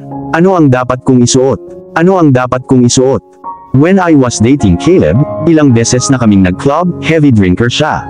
Lahat ng mga kaibigan niya ay mahilig uminom. Wala akong gaanong problema sa ganyan, pero noon pa man, they used to misbehave. They even misbehaved with me. Nang sabihin ko kay Caleb ang tungkol dito, hindi niya ako pinansin. Niloloko lang daw nila ako. Pero alam ko, hindi lang nanliligaw ang mga titig na iyon, mga maruruming titig. Anyways, nakaraan na. Ngunit kung minsan ang lahat ng mga damdaming iyon ay lumalabas at nakakaramdam ka ng emosyonal, at labis na nasaktan. Huwag kang pumunta doon Jen. Huwag kang pumunta. Hinugasan ko ang mukha ko ng malamig na tubig, ginawa ang routine ko sa mukha at lumabas ng banyo para magbihis. After 10 minutes or so dumating sina Nats at Carter para sunduin ako. Nakarating kami sa club sa loob ng halos 20 minuto, kasama si Carter na nagrereklamo tungkol sa kung paano naghahanda si Natasha ng napakabagal. Sabi ko ayos lang, at kaming mga babae ay nangangailangan ng oras para maghanda. Napakaraming napupunta sa pagbibihis. Pagpasok namin sa club, I felt as if I am back with Caleb. Clubs were just his things. Hinihintay kami ni Mila at ng boyfriend niyang si Lucas. Maya-maya ay pumunta si Carter at umorder ng mga inumin para sa amin. Nagsimula kaming mag-usap ni Natasha, Mila tungkol sa mga random na bagay. Ipinaliwanag din ni Nats kung ano ang kailangan niyang gawin ngayon bilang isang marketing executive. Ladies, here are your drinks. What were you talking about ha? Dumating si Carter. Sinasabi ko na ang lalaking nakasuot ng white coat ay sobrang hot. Sinimulan siyang asarin ni Natasha. What? Who the fuck is that guy? And he is more hot than me. Darling, naiinis si Carter. Carter, hey relax. Nagbibiro lang siya. Alam mo naman kung gaano kanya kamahal. You guys are literally the cutest couple in here, natawa ako. Napatingin si Carter kay Natasha na may hinala. Oh babe, syempre ikaw ang hot. Nagpout si Nats. Hinalikan siya ng matamis ni Carter. Okay, pumunta na kayo sa dance floor at magsaya. Sabi ko habang kinukuha ko ang unang shot. At ikaw naman? Tanong ni Mila. Sasama ako. Kailangan ko munang uminom sa katawan ko, napangiti ako. Sige, halika na. Niyakap ako ni Natasha at pumunta sa dance floor kasama si Carter. Sumama si Mila kay Lucas. Kinuha ko ang pangalawa, pangatlo, pang-apat, pang-lima, at 6 na shots. And soon 10 shots. Welcome here the drunk Jen. Sa kabilang banda, si Daniel. Sa wakas ay nasa club na sina Theo, Scott at Peter. Nagkwekwentuhan lang kami. Ipinaliwanag ni Scott kung paano siya bibigyan ng blowjob ng isang babae nang pumasok siya sa club. Isa siyang total flirty sa amin. Maya-maya lang ay bumagsak ang mata ko sa isang babaeng nakasuot ng green satin top na may black jeans. She is, oh my god, she is Jeneline. Anong ginagawa niya dito? Come on Daniel, ikaw lang ba ang pinapayagang pumunta sa mga club? I mean, hindi ko siya inisip na clubbing person. And by the looks of her, she was completely wasted. Bakit siya mag-isa? I excused myself from the guys at bumaba sa kanya. Jeneline, tinapik ko ang balikat niya. Lumingon siya at binigyan ako ng nakakalokong ngiti. Hey hottie, she slurred. Yes, completely drunk. Anong ginagawa mo dito mag-isa? Hindi ako nag-iisa, I'm here with my boyfriend. Namula siya. What the heck, boyfriend? At sino ang boyfriend mo? Ikaw, nagsimula siyang tumawa. Napangiti ako, walang literal na pagtatanong sa kanya ng kahit ano. I bet kung maalala pa niya ang pangalan niya. Habang lumilingon ako sa paligid ay nakita ko si Natasha na sumasayaw kasama ang isang lalaki. To my luck Natasha, yung lalaki, si Mila na receptionist ko at may papalapit sa akin. Mr. Anderson, hello, magalang na sabi ni Mila. Kasama niyo ba si Jeneline? Oo, nandito lang kami para i-celebrate ang promotion ko, sagot ni Natasha. Sige, you all can go enjoy, ihahatid ko na si Jeneline sa bahay. No, we will drop her, we will just live. Nagsalita ang lalaking kasama ni Natasha. I didn't ask you for your opinion. Matigas na sabi ko sa kanya. Sigurado ka ba Mr. Anderson? Tanong ni Mila. Of course Mila, boss mo ako, hindi ka away. Let's get you home. Jen, pinulupot ko ang kamay ko sa bewang niya at nilagay ko ang isang kamay niya sa leeg ko. Pero boyfriend kita diba, bakit hindi tayo pupunta sa bahay mo? Tanong niya. Jen, lasing ka na, baka dahil dyan hindi mo nakilala na ako si Daniel. Boss mo, remember? O kamukha mo nga siya eh, pero hindi pwede maging siya. No, she pouted. Bakit hindi ako pwedeng maging siya? Because he is just so handsome and hot and intimidating and such a workaholic. Hindi siya pwede dito sa isang club. Handsome and hot, Miss Mondragon. I'm sorry to say but I am Daniel Anderson, believe it or not. Nakaupo na kami ngayon sa kotse ko at papunta sa bahay niya. Sa buong biyahe, si Jen ay patuloy na nagsasalita ng mga random na bagay. Minahal ko ito, hindi ko pa nakita itong side niya. Siyempre sa opisina siya ay palaging sumusunod sa aking mga utos. Ngunit huwag kalimutan ang kanyang sa pagitan ng random sassiness. Jen, nandito na tayo, nasaan ang susi ng bahay mo? Tanong ko sabay tapik sa kanya ng ilang beses.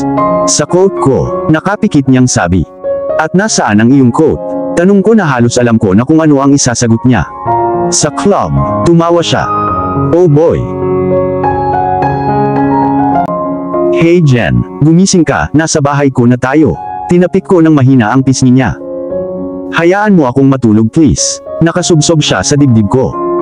Tumawa ako at umiling. Binuhat ko siya in bridal style at dinala sa guest room. Dahan-dahan ko siyang inihiga sa kama. Hinubad ko ang sandals niya, ang earrings at relo niya. Umupo ako sa tabi niya sa kama habang nakatingin sa kanya. Siya ay isang kamangha-manghang babae. Napakatapang niya, mabait, matalino, masipag, maganda.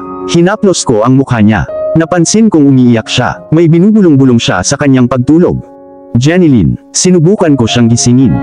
Jen, mahina kong sabi. Bakit niya ginawa to sa akin Daniel? Bakit niya ako niloko? Sinabi niya ito sa kanyang pagtulog. O so tungkol ito sa ex-boyfriend niya. Hindi man lang niya ako binigyan ng closure. Best friend ko din. How could she do this to me? Am I not good enough? Binuksan niya ang kanyang mga mata at tumingin sa akin. Alam kong hindi na siya lasing kaysa dati. Am I not good enough? Jen, Hey, please don't cry because of that asshole. You are such a wonderful woman.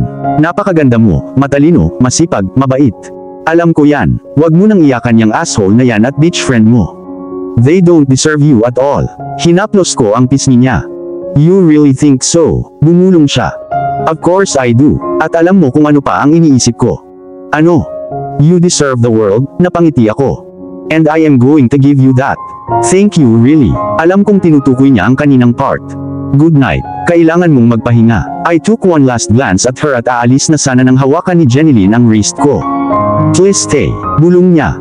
As much I like the fact she said to stay, alam kong baka hindi niya magustuhan kapag nagising siya bukas ng matino. Naisip ko lang na mananatili ako hanggang sa makatulog siya. Kapag nakatulog na siya, dediretso na ako sa kwarto ko. Okay, binigyan ko siya ng maliit na ngiti. Humiga ako sa tabi niya. Nakapatong ang ulo niya sa kaliwang braso ko. Pinulupot ko ang mga kamay ko sa katawan niya. Gusto kong maging maganda ang pakiramdam niya sa sarili niya. I didn't have slightest of idea that my personal assistant who always sits around, doesn't take any bullshit about her, can be so vulnerable due to that asshole. Sa kabilang banda, si Jenilyn. Ouch! Ouch! Ouch! Sobrang sakit ng ulo ko. Unti-unti kong iminulat ang aking mga mata upang makita ang aking sarili sa ganap na kakaibang kapaligiran. Ito, hindi ko kwarto. Oh my God, nasaan ako? Tumingin ako sa gilid ko. Oh my mother, si Daniel ay natutulog sa tabi ko habang nakapulupot ang mga kamay sa buong katawan ko. Anong nangyari kagabi? Tinignan ko yung damit ko. They are still from last night. Wala akong nararamdamang sakit sa ibaba, so mostly no sex. So magugustuhan mo ba kung nag-sex tayo? Sandali, sino ang nagsasalita ng ganoon kalalim ang boses? Siyempre walang iba kundi si Daniel Anderson. Bakit ba lagi mo na lang akong tinatakot ng ganito? Hindi ba pwedeng simpleng hello hi muna? Kinapa ko ang aking mga templo. Snappy in the morning. I don't blame you. You must have a massive hangover. Tumayo siya at umupo sa tabi ko. Wala naman tayong ginawa kagabi, diba? Mahinang tanong ko sa kanya. No, nothing. I think you should by now know I wouldn't take any advantage of you. Medyo nasaktan siya sa pagsasalita. I'm sorry. I didn't mean it that way. Kaya lang wala akong maalala kagabi. Walang nangyari. I saw you at the club. You was completely wasted. Your friends were dancing so I told them I will drop you off. Nang makarating tayo sa iyong bahay, sinabi mo sa akin na nakalimutan mo ang iyong mga susi sa coat na nasa club. Kaya isinama ko ikaw sa bahay ko, which is this. Sinabi niya ang lahat sa isang hininga. Oh, and after reaching here, I hope I didn't give you any trouble. Well, you spoke your heart out. That's not at all any trouble. Nagkibit-balikat siya. Spoke my heart out? Ano? Anong sinabi ko sa'yo? Gosh, this better be not some embarrassing stuff. Napahawak ako sa mukha ko. Ikaw ay nagsalita ka tungkol sa iyong ex-boyfriend at best friend, you. Oh my gosh, teka. Nanlaki ang mata ko nang maalala ko lahat ng sinabi ko. Not good enough, closure. You deserve the world, sabi ni Daniel. I'm so very sorry. You had to hear it all out. Hindi ko talaga sinasadya. You are my boss, for God's sake. Please just ignore and forget everything I said. Hey, don't do this. Yes, I'm your boss, but you should not regret expressing your emotions. It's completely alright to do that. Thanks a lot, Daniel. I really appreciate it. Ngumiti ako ng totoo sa kanya. Okay, now enough of talking without brushing our teeth. You get freshened up. I told Mason to pick couple of work outfits. He will be here any minute. After that, we'll have breakfast and head to office, only if you are hangover free. Daniel, you didn't need to do that. I could have go home. And plus of course I am coming to the office today. Are you sure? Of course today is the big presentation of yours. Darating na ang Italian client na matagal na nating hinihintay. And if I stay home, who will handle your beast mode in the office? Sabi ko at bumangon ako. Aha, beast mode. Beast mode ba talaga ako sa office? Sabi niya papalapit sa akin. You bet. Jenilyn, bring the photocopy of this document. 2 lattes please. Call the sales executive right away. Book a reservation in Hyatt. Tell Mason to pick my suit. Blah blah blah. Panipik. Ninisian ko siya, at hindi ko alam kung kailan siya naging malapit sa akin. Magkadikit ang ilong namin, hinawakan niya ang isang kamay ko. Sa kabilang kamay, inipit niya ang buhok ko sa likod ng tenga ko. Sobrang bilis ng tibok ng puso ko. I bet narinig niya. Napatingin ako sa mga mata niya at nakita kong nakatitig na siya sa akin. Ibinuka ko ang labi ko para magsalita pero hindi ko magawa. I think I can show you my beast mode somewhere here. Sabi niya sa husky voice, marahan niyang ipinahid ang daliri niya sa ibabang labi ko. Holy moly! Daniel, hindi ako nakapagsalita. Ganon ang epekto niya sa akin. Para sa kahihiyan pa, dalawang boses ang bumungad sa akin mula sa ibaba. May tao ba sa bahay? Holy crap! Umiling si Daniel at umiwas ng tingin. Tiningnan ko siya nang may pagkalito. Sila ang mga kapatid ko. I'm sorry, sabi niya at iniwan akong bumaba. At sobrang kakaiba, namiss ko ang init niya noong iwan niya ako. Siguradong sobrang kakaiba ang kinikilos mo, Jen. Sa kabilang banda, si Daniel. Anong ginagawa niyo dito? Sabi ko sa dalawang young people sa bahay ko aka mga kapatid ko. Good morning to you too, Daniel. Panunuyan ng sister kong si Emilia. What took you so long to get down? Tanong ng brother kong si Sebastian. Busy lang ako. Bulong ko at pumunta sa kusina. Sakto namang dumating si Jeneline sa view, nakabihis para magtrabaho. Gaano siya kabilis? Oh I see, busy with a girl. Ngumisi si Emilia. Ang kaso, she doesn't like my one-night stand culture. Sinabi ko sa kanya na hinihintay ko ang aking babae, at ang isang one-night stand ay distraction lamang. But Milzy, tawag ko sa kanya, being a girl, heartbreaker daw ako. Milzy, you are getting it wrong, sabi ko sa kanya. Kung gayon sino ang magandang babae na ito? Tanong ni Seb na nakatingin kay Jen. I am Jeneline Mondragon, personal assistant of Mr. Daniel Anderson aka your brother. Nagpakilala siya. So anong ginagawa mo dito? Before work, may pagdududang tanong ni Milzy. Actually I mean, she got in trouble last night. Tinulungan ko siya, she just stayed in. Okay. Or may iba ka pang itatanong, Miss Emilia Anderson? Did you sleep with her? This girl, my sister.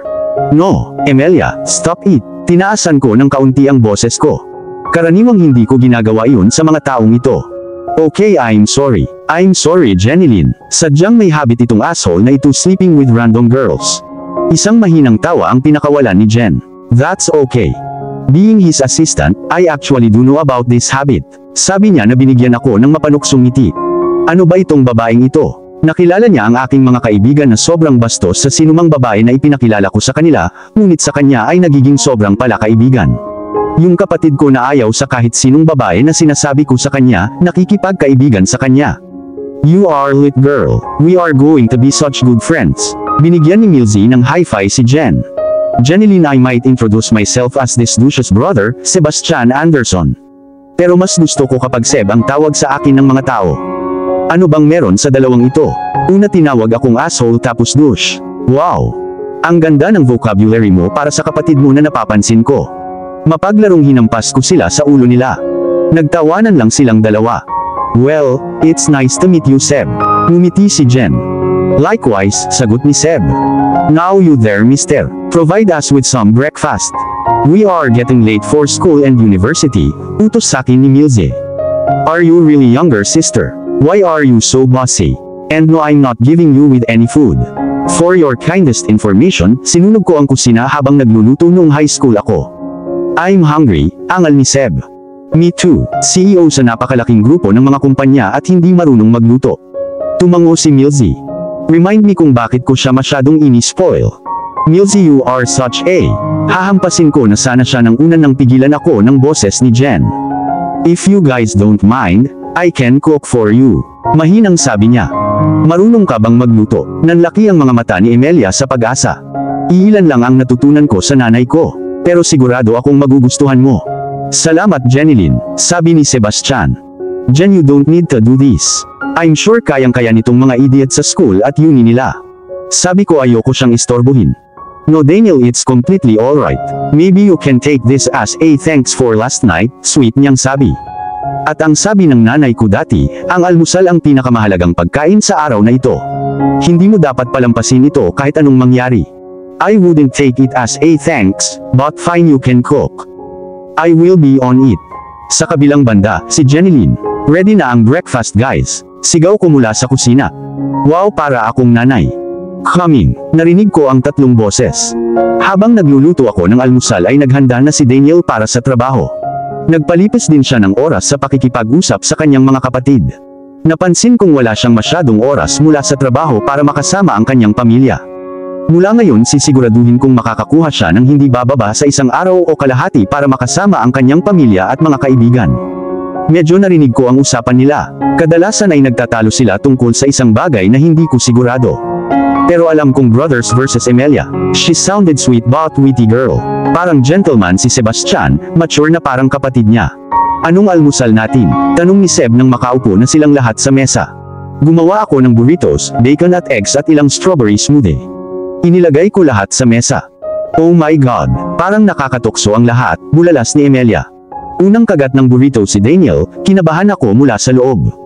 Sa totoo lang, hindi pa ako nakapagluto ng mag-isa, at hindi para sa mga outsiders. Bakit hindi ikaw ang chef ko, Jen? Napakasarap ng burrito na ito. I can eat hundreds of them. Sabi niya.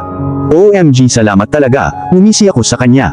Kumain na kaming lahat ng almusal na karamihan ay si Emilia ang nagsasalita.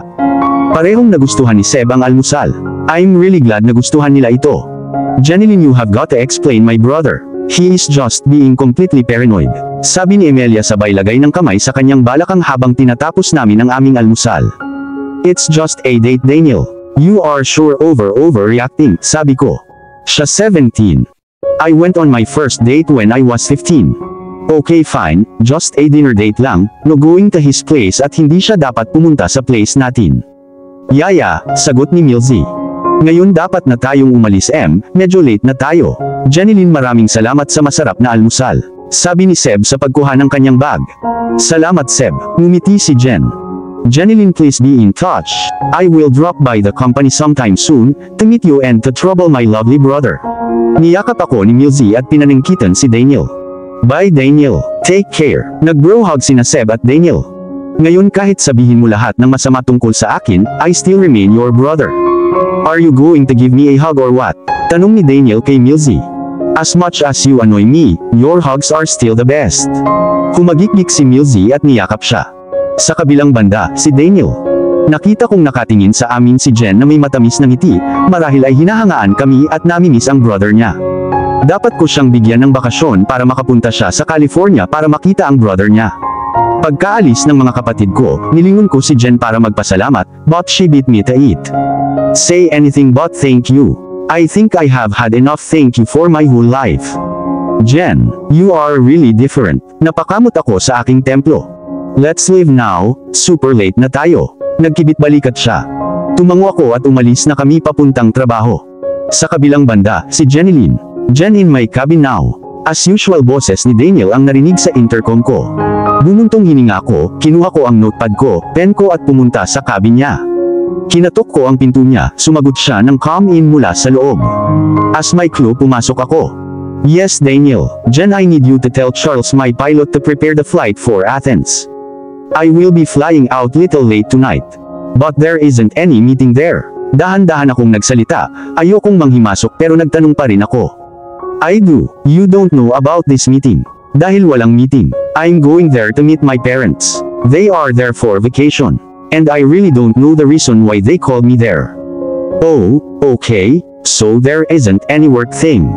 No, babalik ako sa weekend, kumindat siya. Sige, gagawin ko ang kailangan. Tatalikod na ako para umalis nang may sasabihin pa siya. Jen, yeah. In my absence, dadaan si Theo para i-check ang lahat once in a day or two. I update mo na lang siya sa lahat. And of course any major problem you can always call me. Of course, don't worry about here. Enjoy your family time, napangiti ako. Tumango siya at umalis na ako doon. Umupo ako sa desk ko na nagtataka kung bakit sobrang nagtataka ako sa biglaang biyahe ni Daniel. Kakaiba diba? Ang ibig kong sabihin ay makikipagkita lang siya sa kanyang parents and have fun. I don't know, I'm feeling little disappointed na hindi ko siya makikita ng isang linggo. Oh please. We are not in a relationship to start missing him. Malamang na mamimiss ko ang pag-utos niya sa akin na parang isa akong robot. O baka naman nag-overthink lang ako as always. O baka hindi. Aha, I'm sorry. Mabilis akong bumangon sa upuan ko. Anong iniisip mo? Puno ng saya ang boses ni Daniel. Nothing. I will not buy that. Ngumisi siya. Hindi ko sasabihin sa iyo kung ano ang iniisip ko. On work note, nagawa ko na ang sinabi mo sa akin. Pumunta ako sa harap ng table kung saan siya nakatayo. Parang gusto kong tumayo ng malapit sa kanya. Bakit ba ako nagkakaganito? Fine, I'm leaving now. I will email you things which you need to do daily. Sabi niya sa business tone niya. Have a safe flight. Bakit ako nauutal? Okay ka lang Jen. Marahan niyang pinisil ang braso ko. Butterflies, please stop your party sa loob ng ilang minuto. Oo, I'm good. Isang tipid ng ngiti ang ibinigay ko. Hindi ka nauutal sa harap ko. What's special today? Tanong niya habang nakataas ang kilay. Wala naman talaga, medyo inis na sabi ko. Mamimiss mo ba ako ha? Lumapit siya ng konti sa akin. Miss you. Ako, ha? No. Ikinaway ko ang kamay ko. Tumawa siya. Your face tells a different story though. Ngayon ay malapit na talaga siya sa akin. The worst part, hindi ko na nabalikan dahil nahawakan ko na ang table. Wala ka bang flight na mahuhuli? Ikinulong ko ang aking mga kamay sa aking dibdib, umaasang magkaroon ng kaunting distansya sa pagitan namin. Ako ang may-ari ng flight, Jenny. Ngayon ay ipinatong na niya ang kanyang mga kamay sa mesa na tuluyang nakakulong sa akin. May gala party ang mga butterflies sa tiyan ko. What are you doing, Daniel? Ako ay ganap na nawala dito. Just making sure you are okay. And how are you going to? Bago ko pa matapos ang sasabihin ko ay nasa labi ko na ang labi niya. Holy shit! Dahil sa gulat ay napapikit ako. Naramdaman ko ang paghila niya papunta sa bewang ko. Malambing na hinahalikan ako ni Daniel. Pero bakit niya ako hinahalikan? Para suportahan ang sarili ko, nilagay ko ang kamay ko sa balikat niya. Hindi ko siya hinalikan pabalik. Paano ako? I mean paano siya? Boss ko siya. Sa huling pagkakataon, hinalikan niya ako sa labi. Nang imulat namin pareho ang aming mga mata, ang kanyang mga mata ay nagdala ng init, pag-aalaga, marahil tulad ng. Habang ako ay lubos na naguguluhan, dahan-dahan niyang tinanggal ang kamay niya sa bewang ko. Bago marinig ang sasabihin ko, sinabi niya, "Goodbye Jen. Miss me," at umalis na siya ng ganun-ganun lang. Gulong-gulo na ako pagkatapos ng halik na iyon. Thousand thoughts running marathon in my head. Bakit niya ako hinalikan? May gusto ba siya sa akin? At bakit ngayon? Nag-enjoy ba siya? Kahit hindi ko siya magawang halikan pabalik, nag-enjoy ako. That was one hell of a kiss. Oh Daniel, anong ginawa mo? At dito na po, nagtatapos ang part 5 ng ating kwento. Sabay-sabay po nating abangan ang susunod na kabanata. Maraming salamat po. God bless and ingat po tayong lahat.